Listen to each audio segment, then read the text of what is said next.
નમસ્કાર મિત્રો, તાજેતરની અંદર જ નર્મદા જિલ્લાના ડેડિયાપાડાના ધારાસભ્ય ચૈતર વસાવાને સેશન કોર્ટ દ્વારા 7 વર્ષની સજા ફટકારવામાં આવી. આ સજા ફટકારવામાં આવી એના પછી એમનું જે ધારાસભ્ય પદ હતું એ રદ થયું. તો હવે આગળ શું થઈ શકે એના વિશે આજના વિડીયોમાં આપણે વિગતે માહિતી મેળવશું. સૌથી પહેલાં આપણે ચર્ચા કરીશું ચૈતર વસાવાને 23 જૂન 2026ના રોજ રાજપીપળા સેશન્સ કોર્ટના વન વિભાગના અધિકારીઓ પર હુમલો, સરકારી ફરજમાં અવરોધ અને ખંડની સંબંધિત 2023નો આ જે કેસ હતો એમાં 7 વર્ષની સજા ફટકારવામાં આવી. તો સૌથી પહેલાં ભારતીય બંધારણ અનુસાર જો કોઈ વ્યક્તિ હોય એને એમએલએ હોય કે પછી એમપી હોય તો એને 2 વર્ષથી વધુની સજા થશે તો એનું ધારાસભ્ય પદ આપોઆપ રદ થયેલું ગણાશે. તો એ સંબંધી આમનું ધારાસભ્યનું પદ રદ થયું. કારણ કે સજા 2 વર્ષથી વધુ 7 વર્ષ હોવાથી લોક પ્રતિનિધિત્વ અધિનિયમ 1951 મુજબ ચૈતર વસાવાનું ડેડિયાપાડા વિધાનસભા સભ્યપદ તરત જ રદ થયું હોવાનું ગુજરાત વિધાનસભાના ઉપાધ્યક્ષે જણાવ્યું. ડેડિયાપાડાની બેઠક ખાલી જાહેર થઈ. હવે આગળ સભ્યપદ સમાપ્ત થતો આ બેઠક ખાલી ગણાય અને આગળ ચાલીને તેના પર પેટા ચૂંટણીની પ્રક્રિયાનું આયોજન કરવામાં આવશે. જેલમાં મોકલાયા ચૈતર વસાવા. સજા સાંભળ્યા બાદ ચૈતર વસાવા, તેમની પત્ની શકુંતલા વસાવા અને અન્ય દોષિતોને જેલમાં મોકલવામાં આવ્યા. સાથે દરેક પર ₹25,000નો દંડ ફટકારાયો હતો. આગળ આપણે આના વિશે માહિતી મેળવેલી છે કે જંગલ વિભાગની જમીન ઉપર ખેડૂતો દ્વારા જે ખેતી કરવામાં આવેલી હતી એ વન વિભાગના કર્મચારીઓ દ્વારા દૂર કરવામાં આવી. ખેડૂતો અને વન વિભાગના કર્મચારીઓ વચ્ચે ઘર્ષણ થયું. આ મુદ્દાનો શાંતિપૂર્ણ ઉકેલ લાવવા માટે ચૈતર વસાવાએ આજે અધિકારીઓ હતા એમના ઘરે બોલાવ્યા. ત્યાં આગળ ઉગ્ર બોલાચાલી થઈ. ચૈતર વસાવા દ્વારા, એમની પત્ની દ્વારા, અન્ય 7 લોકો દ્વારા આ વન અધિકારીઓ પર હુમલો કરવામાં આવ્યો, મારપીટ કરવામાં આવી. એમની સાથે જ વાત કરીશું તો 1 રાઉન્ડ ફાયરિંગ પણ કરવામાં આવેલું હતું. જેના પછી તાજેતરની અંદર જ ચૈતર વસાવાની સામે એફઆઈઆર દાખલ કરવામાં આવી હતી અને કોર્ટ દ્વારા આનો ચુકાદો આપવામાં આવ્યો, જેમાં એમને 7 વર્ષની સજા ફટકારવામાં આવી. અને કાયદા અનુસાર 2 વર્ષથી વધારે સજા થશે તો એમનું ધારાસભ્ય પદ રદ થશે. તો પદ રદ થઈ ગયું. હવે આગળ આમ આદમી પાર્ટી ડેડિયાપાડાની અંદર આજે ધારાસભ્ય હતા એ આમ આદમી પાર્ટી સાથે જોડાયેલા હતા અને આદિવાસી નેતા તરીકે ઓળખાય છે કે એમનો જે ઉભરતો ચહેરો હતો એ આદિવાસીઓ માટે વધારે કામકાજ, એમના જે પ્રશ્નો એમનું વધારે નિરાકરણ અને આગળ પડતો ચહેરો હતો. આમ આદમી પાર્ટીના પણ એક મુખ્ય નેતા ગણી શકાય. તો એમાં આમ આદમી પાર્ટી માટે રાજકીય એક ફટકો ગણી શકાય. ચૈતર વસાવા ગુજરાતમાં આમ આદમી પાર્ટીના મહત્ત્વના આદિવાસી નેતાઓમાંના એક માનવામાં આવે છે. તેમની સજાને પક્ષ માટે મોટો રાજકીય આંચકો માનવામાં આવે છે.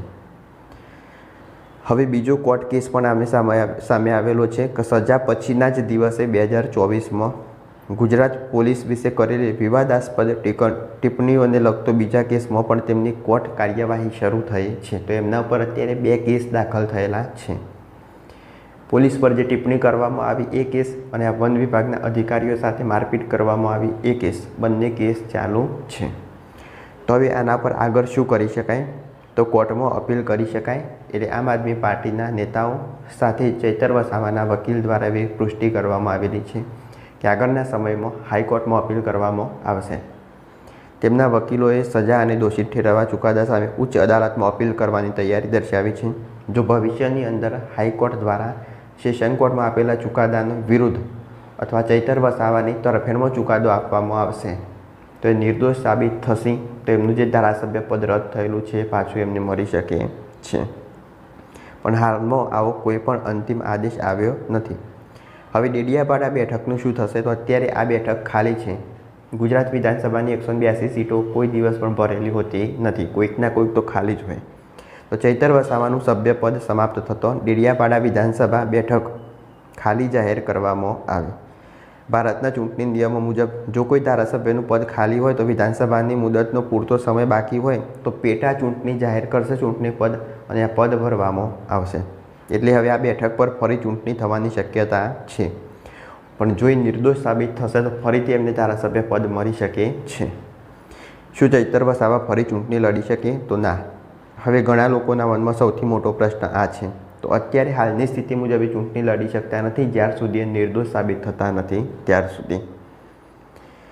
આ અયોગ્યતા સામાન્ય રીતે સજા પૂર્ણ થયા પછી પણ કેટલાક સમય સુધી ચાલુ રહે છે જો કોર્ટ તરફથી ખાસ રાહત ના મળે તો. આમ આદમી પાર્ટીએ શું કીધું એ આપણે સમજીએ. તો આમ આદમી પાર્ટીના નેતાઓએ દાવો કર્યો છે કે તેઓ કોર્ટના નિર્ણય સામે કાનૂની લડત ચાલુ રાખશે, એટલે કે નીચલી કોર્ટમાંથી ઉપલી કોર્ટમાં અપીલ કરી શકે. જો હાઈકોર્ટ ના હોય, હાઈકોર્ટ દ્વારા યોગ્ય ચુકાદો ના આપવામાં આવે તો એના પછી પણ એમના દ્વારા એક છેલ્લો વિકલ્પ રહેશે સુપ્રીમ કોર્ટ. પછી સુપ્રીમ કોર્ટ દ્વારા જે નિર્ણય આપવામાં આવે યોગ્ય હોય, ફાઇનલ નિર્ણય હોય, એના આધારે સજા થાય અથવા તો વ્યક્તિ નિર્દોષ હોય તો નિર્દોષ સાબિત થઈ શકે. હવે આ પક્ષે ચૈતર વસાવાને પોતાના મહત્ત્વનો આદિવાસી નેતા ગણાવ્યો અને કાનૂની પ્રક્રિયામાં ન્યાય મળશે તેવી આશા વ્યક્ત કરી. બીજી તરફ વિરોધ પક્ષે કહ્યું કે કોર્ટનો નિર્ણય પુરાવા પર આધારિત કાયદાના આધારે આવ્યો છે, તેને સન્માન મળવું જોઈએ. આ કેસ કેમ મહત્ત્વનો છે એ સમજીએ. તો આ કેસ માત્ર એક નેતા સુધી મર્યાદિત નથી. આ કેસ બતાવે છે કે કોઈ જનપ્રતિનિધિને ગંભીર ગુનામાં 2 વર્ષ કે તેથી વધુની સજા થાય તો તેના રાજકીય ભવિષ્ય પર સીધી અસર પડી શકે છે. તે ભારતના ચૂંટણી કાયદા અને ન્યાયિક પ્રક્રિયાનું મહત્ત્વ પણ દર્શાવે છે. અગાઉ આપણે વિડીયો બનાવ્યામાં માહિતી મેળવેલી હતી કે જ્યારે લિલી થોમસ વર્સિસ યુનિયન ઓફ ઇન્ડિયાનો જે બનાવ બનેલો હતો, આ જે કેસ હતો એ કેસની અંદર જ સુપ્રીમ કોર્ટ દ્વારા કહેવામાં આવેલું હતું કે કોઈ પણ MLA અથવા MP એના ઉપર 2 વર્ષથી વધુનો કેસ હોય તો એનું જે સભ્ય પદ છે એ આપોઆપ રદ થયેલું ગણાવશે. પહેલાં આ રીતના કોઈ પણ વ્યક્તિ પર કેસ થયેલો હોય તો એને 3 મહિના જેટલો સમય આપવામાં આવેલો હતો કે 3 મહિનાની અંદર જો એ નિર્દોષ સાબિત થશે તો એનું પદ એને પરત પાછું મળશે.